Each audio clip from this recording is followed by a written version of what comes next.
प्रिय मित्रों नमस्कार। मैं रोहताश गुप्ता कुरुक्षेत्र विश्वविद्यालय का भूतपूर्व जूलॉजी डिपार्टमेंट का सेवानिवृत्त प्रोफेसर एवं अध्यक्ष। वर्तमान में मैं यूनाइटेड स्टेट्स में आया हुआ हूँ और अपने समय का सदुपयोग करते हुए कविताओं का सर्जन करता हूँ। कविताओं के सर्जन में इस साल जो मैं यहाँ रहा हूँ कोविड के कारण, तो मेरी 8 कम से कम भी कविता संकलन हो गए। और ये कविता संकलन जो मैंने आपको बताया, इसका नाम है हे भारती, हे भारती तू कुलीन है, हे भारती तू कुलीन है। ये देखिए, हे भारती तू कुलीन है। ये मैं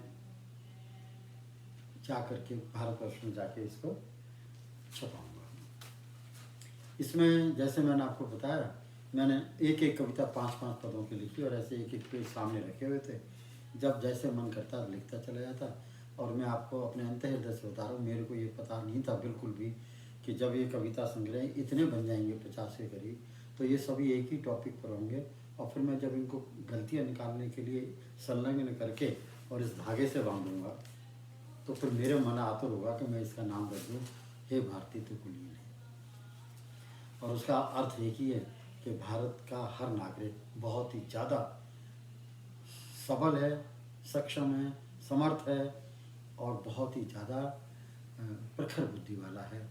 और वो बहुत कुछ कर सकता, अपने लिए भी, अपने परिवार के लिए भी, अपने प्रदेश विशेष के लिए भी और अपने भारत देश के लिए भी। तो अब जो इस कविता का जो शीर्षक है, देखिए कवि कहाँ गया है। हे भारती तू वाणिज्य श्रोमणि बन चीन को बचा रहे। देखो कवि क्या सोच रहा है कि अगर हम कुएं के मेंढक बन के रहें और वहीं एक दूसरे से लड़ते रहें, समझे नहीं समझे, और उन विचारों पर लड़ते रहें जो हजारों साल पुराने हैं और आज के वर्तमान परिप्रेक्ष्य में उनका कोई औचित्य नहीं है, तो बहुत बुरा हाल होगा हमारा। और अगर हम अच्छी चीज़ें देखें बाहर, अच्छे तो हम हैं ही हैं, और अच्छी चीज़ें देखें जैसे चीन आपको हैरानी होगी, 1989 में टिनामेन स्क्वायर में गवर्नमेंट के खिलाफ बहुत बड़ा प्रदर्शन हुआ था। टिनामेन स्क्वायर में गवर्नमेंट ने किसी तरह से उसको दबा दिया। कैसे दबाया वो यहाँ का विषय नहीं है, और ना ही कोई ऐसी इच्छा है कि कोई भी गवर्नमेंट कहीं भी ऐसा कार्य करे जो वहाँ चीन ने किया था।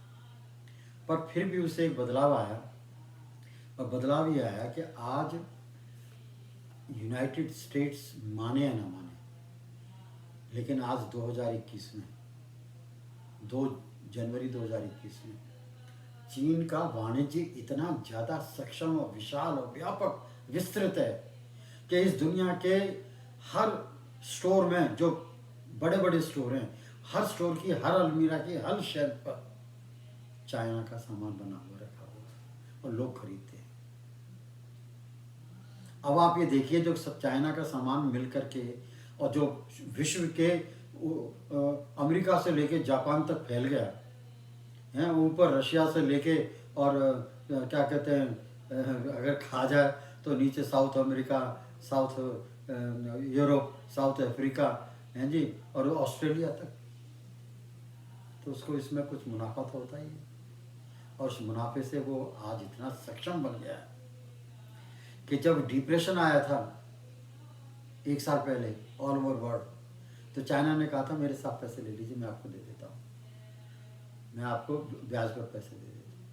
तो जो है ना, विचारधारा कुछ ऐसी रखनी पड़ेगी मिलजुल करके, सभी का सामंजस्य बैठा के, जिससे कि देश में यहाँ लोगों को रोजगार मिले। और जब लोगों को रोजगार मिलेगा तो रोजगार मिलेगा, अनन्य तरीकों से रोजगार मिलेगा। जैसे कोई तो फैक्ट्री खोलेगा, चाहे उसमें 10 मजदूर हैं, नहीं उसने कोई बहुत बड़ा शाहूकार बनना, और 10 मजदूर हैं तो 10 को रोजगार दिया उसने। वो जब तरक्की करेगा 10 का 20 हो जाएंगे, 20 के 30 हो जाएंगे। और चाइना में यही हुआ है, जहाँ वो वायरस फैला था ना, वुहान में, वो शहर आज की डेट में अगर आप जाके देखें ना, तो अमेरिका का न्यूयॉर्क भी शर्म से अपना मुँह छिपा लेता। मैनहट्टन उन्होंने इतना बढ़िया बना दिया उसे, इतना बढ़िया बना दिया। ऐसे ऐसे 5 स्टार 7 स्टार होटल हैं कि आप जाइए और अपनी टेबल पे बैठिए, जैसे मैं बैठा हूँ, मीनू देखिए, मीनू देख के ऑर्डर कीजिए। वो मीनू भी जो ऑर्डर है वो ऑनलाइन है, और ऑनलाइन में 5 मिनट में वो सामान बहरा नहीं आएगा, वेटर नहीं आएगा, वो सामान भी आपके टेबल पर उसके लिए जरिए, एक बेल्ट के जरिए आपके पास आ जाएगा। इतनी तरक्की की है, जहाँ वो कहीं भून करके चूहे खाते थे सिर्फ 30 साल पहले। तो कभी कहाँ पहुँच रहा है। और आपसे रिक्वेस्ट है हर भारतीय से कि इस नज़रिए से भी भारत को देखो। तो अब देखो क्या बोलता है, हे भारतीय तू ज्ञानी तो है ही, हे भारतीय तू ज्ञानी तो है ही, है पर इसका तनिक भी अनुमान नहीं, पर इसका तनिक भी अनुमान नहीं कि तेरा भारत विशाल समंदर ही नहीं, कि तेरा भारत विशाल समंदर ही नहीं, बल्कि भाषा बोलियों का विशाल व्योम भी है। बहुत बड़ा आकाश है, इतनी जातियां हैं। दूसरा, सबके अपने अपने विचार हैं, सबके अपने अपने विचार हैं, अपनी अपनी मान्यताएं हैं। इन सब की परिधि कहीं लचीली है तो कहीं दृढ़ सीमित सीमाओं में एक उलझा हुआ मकड़ जाल है। तीसरा, कहीं समुदायों के दायरे कांटों की बाढ़ के समान हैं, कहीं समुदायों के दायरे कांटों की बाढ़ के समान हैं, तो कहीं समुदायों के बीच समुदाय समाये हैं। असंख्य जातियां हैं, उपजातियां हैं, वर्ग भेद हैं, वर्ण भेद के तीखे तीखे नौकीले तीर हर आदमी और देश की अखंडता की तरफ घुर्राए हैं। चौथा, तीरों के भीतर तीर समाये हैं। इतनी सिचुएशन खराब है। इन तीरों के भीतर तीर समाये हैं। बड़े जटिल धर्म समुदाय मजहबी धारणाएं मुंह खोल दांत दिखाए हैं। कहने को हम एक हैं पर डर से सियासतदान अंदर से कुछ और तथा बाहर से कुछ और। सच पूछो तो हम एक बारूद के ढेल पर विराजमान हैं। अंतिम, अब देखिए, ये इतनी स्थिति होते हुए भी अब कवि क्या कह रहा है जो सोचना चाहिए।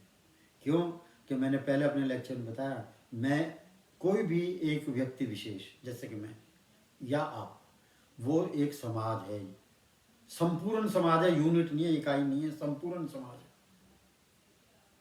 उसके बाद में मेरा परिवार भी संपूर्ण समाज है, और जिस बस्ती में रहता हूँ वो बस्ती भी संपूर्ण समाज है, और जिस शहर में रहता हूँ वो भी संपूर्ण समाज है, और जो मेरा देश प्रदेश है विशेष वो भी संपूर्ण समाज है, और जो भी कोई देश विशेष है वो भी पूर्ण समाज है। तो अगर इस पूर्ण समाज को एक छोर से पकड़ें जहाँ मैं व्यक्ति विशेष है, और दूसरी तरफ इस समाज के दूसरे छोर को पकड़ें जो देश विशेष है, इन दोनों में कोई फर्क नहीं है। देश तभी बड़ा बनेगा जब ये व्यक्ति विशेष बड़ा बनेगा। जो ये व्यक्ति विशेष का समाज बड़ा नहीं बन पाया, तरक्की नहीं कर पाया, खुशहाल नहीं हो पाया, तो देश भी खुशहाल नहीं होगा। तो अब ये देखिए कि पहले कवि ने 4 उसमें बताया कि हमारी हालत क्या है, लेकिन फिर कभी 5वें में फिर पॉजिटिव है। क्या? फिर भी 100 बातों की एक पंचायती बात है, कवि कह रहा है। फिर भी 100 बातों की एक पंचायती बात है, हे भारती तू भेदभाव को नकार दे। फिर भी 100 बातों की एक बात है, हे भारती तू भेदभाव को नकार दे। जातीय धर्म भेदभाव वर्ग वर्गीकरण को ठुकरा दे। लगाम तेरे हाथ है, लगाम तेरे हाथ है। तू वर्तमान में नए भारत में नए तरीके के घोड़े दौड़ा दे। लगाम तेरे हाथ है, तू वर्तमान में नए भारत में नए तरीके के घोड़े दौड़ा दे। सरपट दौड़, घोड़े पे बैठ के सरपट दौड़, फटाफट दौड़, तरक्की की हमराह हो जा, तरक्की की हमराह हो जा। वैश्विक बाजार में ड्रैगन को पछाड़ दे, वैश्विक बाजार में ड्रैगन को पछाड़ दे। वीर बन, वाणिज्य शिरोमणि बन, चीन को पछाड़ दे। धन्यवाद। Thank you so much.